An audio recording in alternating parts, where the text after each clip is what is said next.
Fala, Alminha, vamos falar hoje de amor próprio? Você tem vontade de ser visto, amado, desejado pela pessoa que você é? Então você precisa se vestir de amor próprio.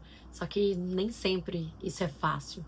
Às vezes a gente acaba se esquecendo, tamanha a nossa doação, né? A nossa vontade de agradar, de querer fazer tudo pelo outro. E a gente acaba não entendendo como ter esse amor próprio. Será que é possível desenvolver isso? E hoje eu quero trazer para você um lado espiritual, um lado que é literário, vem do conhecimento de algum livro, e também um lado pessoal, que aí eu compartilho algo prático a partir desse tema que hoje é amor próprio. Seja bem-vindo ao canal Na Alma, aqui a gente fala de alma para alma, e você já pode se inscrever, curtir, compartilhar com quem precisa ouvir esse tipo de mensagem e me ajuda a ficar super motivada. Eu faço com todo amor do mundo os conteúdos que eu trago aqui, e acho que são fundamentais. Vamos lá então, amor próprio. É assim, a água, ela é fundamental, né, para o ser vivo. Ninguém vive sem água. Em 3 dias a gente morre se a gente não tiver água. E para o espírito, o amor é como se fosse a água. Se o espírito não tem o amor, ele definha, né? Ele vai morrendo. A nutrição do espírito é o amor. Só que o que que acontece? Às vezes a gente está olhando muito lá fora, né? O que que eu quero, o que que vai me trazer esse prazer que às vezes é mais imediato, que pode ser o amor, mas pode ser dinheiro também, podem ser outras coisas que o nosso ego acredita que realmente precisa, né, para que a gente sacie alguma necessidade imediata, mas não necessariamente esse é o amor, então a gente fica esvaziado, é como se a gente vivesse o próprio deserto dentro de nós. E para isso tem um exemplo que é bem conhecido, que é o da Maria Madalena. Ela tinha sede de amor antes de conhecer Jesus. E ela tinha uma vida que ela tinha tudo, assim, ela tinha dinheiro, fortuna, né? Tinha o homem que ela quisesse, e no entanto, ela vivia esse deserto dentro dela. Ela era muito infeliz. E ela almejava muito então conhecer o que seria esse verdadeiro amor. Tanto que quando ela conheceu Jesus, ela ficou assim encantada, apaixonada, né? Quem seria essa figura que fala de forma tão doce e me promete algo que eu mesma possa produzir, que é esse amor genuíno? Da onde que ele vai vir se eu não conheci ele? Se eu não me nutri ainda dele? E aí Jesus veio trazer um ensinamento pra gente de que o amor, ele é fonte. Qual que é a característica da fonte? A fonte, ela não quer saber quem vem tomar da sua água. Ela simplesmente doa. Enquanto eu tô nesse lugar de espera, como se eu fosse um lago que tá esperando, né, vir uma água abundante, nesse lugar eu não vou estar frutificando, eu não vou estar criando mais vida, mais bênçãos. Então, para que eu seja essa fonte, eu preciso de fato percorrer, estar em movimento, chegar até as pessoas. E o amor, ele é muito baseado na renúncia. Mas que renúncia é essa? É a renúncia que aceita as pessoas como elas são. Porque cada pessoa tá num patamar, tá num estágio. E às vezes a gente se coloca num lugar em que é muito pesado, mas é porque existe cobrança demais. Então, muitas vezes o que eu preciso é tirar os obstáculos para que então esse amor chegue até a mim. Tem uma frase que é bem legal, uma história do Chico Xavier, que certa vez uma mulher encontrou ele e ela estava muito assim desesperada. Ela falou assim: "Olha, na minha vida só tem pessoas ingratas. Eu faço de tudo, eu não sei o que fazer, eu me sinto assim abandonada, sozinha, sabe, uma pessoa muito amargurada". E o Chico olhou para ela e falou: "Mulher, onde que tá o seu amor que não te nutre?" E é exatamente isso. É você ser a fonte, essa fonte que doa e que doa pensando que cada pessoa é do jeito que ela é. Ou seja, essa fonte, ela é abundante.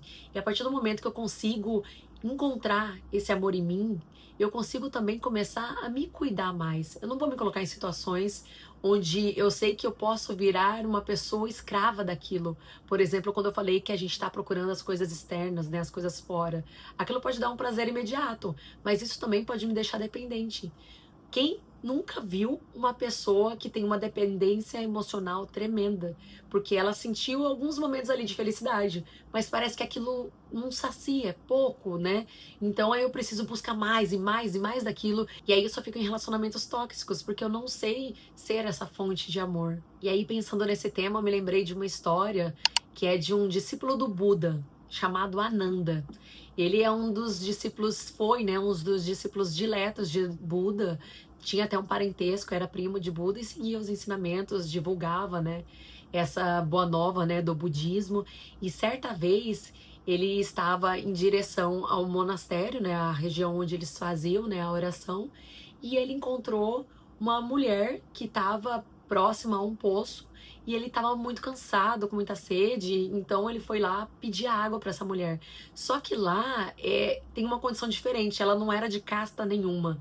Por exemplo, o Ananda, ele se vestia como um Brahmane, né? Que é uma casta mais elevada. E aí tem os Dalits, e aí ela era uma pessoa considerada pária, né? Que não era nenhuma coisa nem outra, mas era considerada uma pessoa impura. Então ela falou: Nossa, como que você pode me pedir água, né? Você não pode fazer isso. Ele falou assim: Mulher, eu tenho sede, por favor, me dê água. E aí ela não tinha nenhuma vasilha ainda para completar. E aí ele falou: Por favor, faça das suas mãos uma concha e me dê água, né? E aí ela começou a dar água para ele. E aí com esse movimento, né, dele tomando água, os lábios dele encostavam na mão dela. Eu sei que a mulher se apaixonou, ficou perdidamente apaixonada por esse homem que finalmente olhou para ela e aceitou um gesto tão cordial, e ela pôde até encostar nele. Então ela achou isso incrível, ficou apaixonada. Depois que esse homem passou, né, o discípulo de Buda, ela ficou assim: Meu Deus, eu preciso fazer alguma coisa para ter esse homem na minha vida. E aí a mãe dela, ela mexia até com magia negra. E ela falou: Mãe, hoje eu conheci o homem da minha vida, eu tô apaixonada. Você precisa me ajudar. Você precisa fazer com que esse homem se apaixone por mim. E aí ela falou: Mas minha filha, quem que é esse homem? Aí ela falou que era discípulo de Buda, e a mulher logo reconheceu, e ela falou: Ó, esse homem vai ser difícil, porque ele já está comprometido com os ensinamentos do Buda, já fez voto de castidade e tudo mais.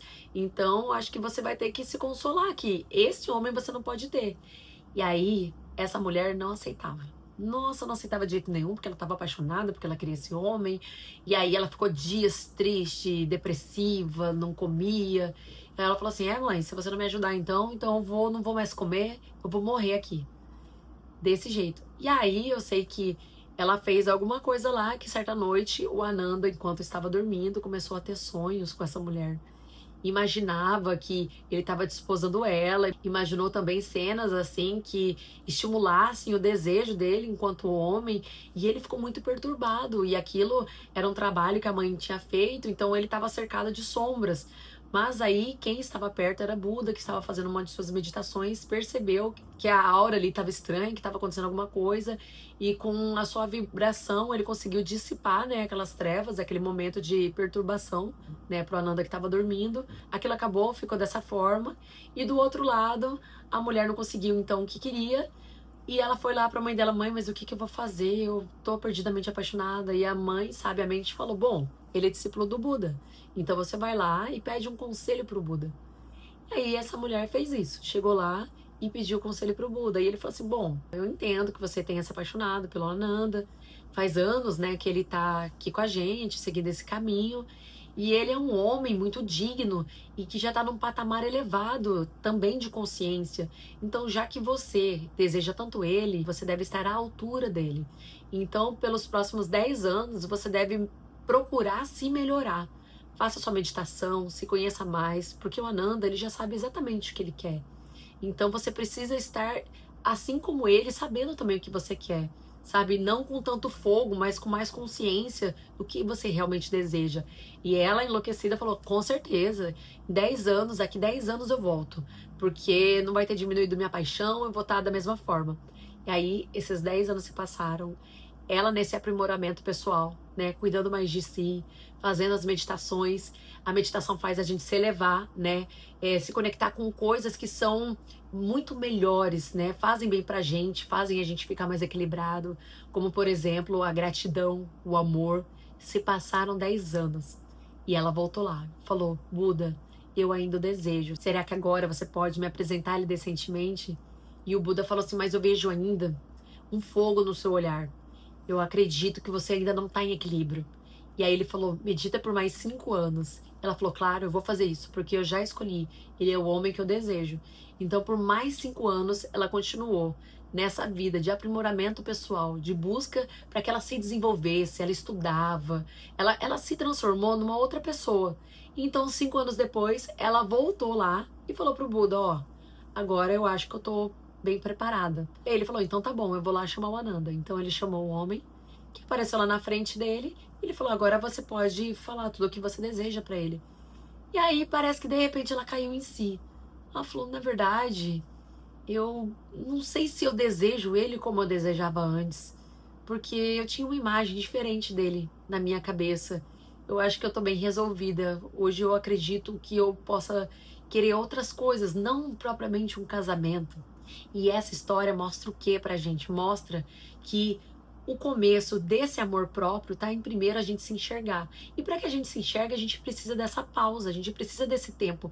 Não adianta eu procurar desesperadamente por alguém que vá me completar, sendo que eu não sou uma pessoa completa. E aí a gente pode pensar em como a gente pode se cuidar melhor, porque às vezes a gente é nosso pior inimigo. Quantas vezes a gente se critica, nossa, a gente é muito ruim. Com os outros, nossa, a gente é um melhor amigo, né? A gente fala coisas maravilhosas, incentiva, motiva. Como que você é com um amigo próximo, né? Agora e com a gente, que palavras que a gente usa? E quando a gente não tá bem, então, meu Deus, a gente acaba. Quando a gente faz algo que a gente julga ser errado, a gente é o nosso pior juiz.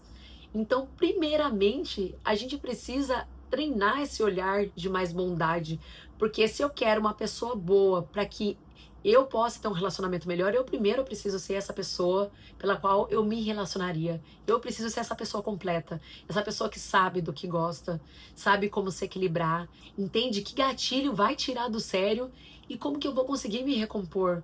Porque a gente tem muito mais clareza quando a gente não tá no olho do furacão, quando a gente não tá em desespero, quando a gente tá com esse sentimento de tranquilidade. E a gente só consegue isso de duas formas, por exemplo, apresentadas aqui. Uma é em comunhão com algo que é mais elevado, para que a gente aprenda a ser fonte. Para que a gente seja fonte, a gente tem que saber como a gente vai se nutrir. Porque é a gente pela gente. A partir do momento que eu tô esperando de fora algo, sendo que eu tenho uma potência dentro de mim, isso tá errado, sabe? Eu primeiro preciso encontrar essa potência.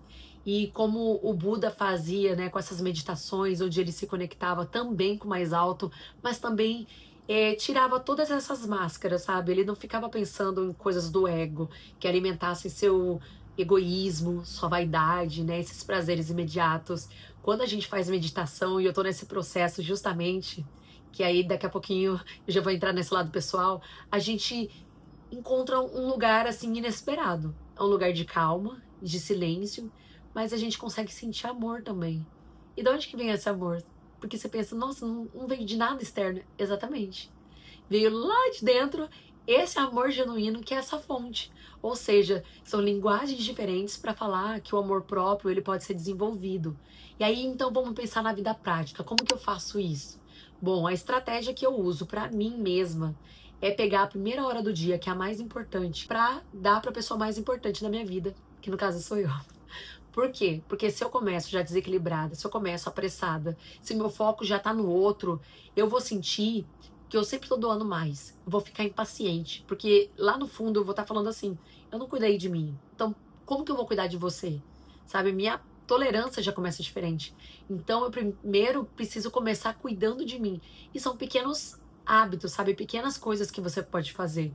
Por exemplo, eu sempre ouço um podcast que fala alguma mensagem elevada, porque eu acredito que a gente precisa disso, sabe? Eu acredito que a gente fica muito abalado pelas coisas que acontecem no mundo exterior, e isso é normal, porque a gente é sensível. Então, para que eu consiga entender mais, enxergar de uma forma mais como se fosse mais abrangente, sabe? Não tão no foco, para que eu consiga enxergar outras coisas, as outras pessoas, sentir gratidão pelo que eu já tenho. Eu preciso desse momento comigo, desse momento de silêncio. E aí eu faço lá meu exercício facial, que eu tô nessa agora, depois de certa idade você começa a se cuidar mais também.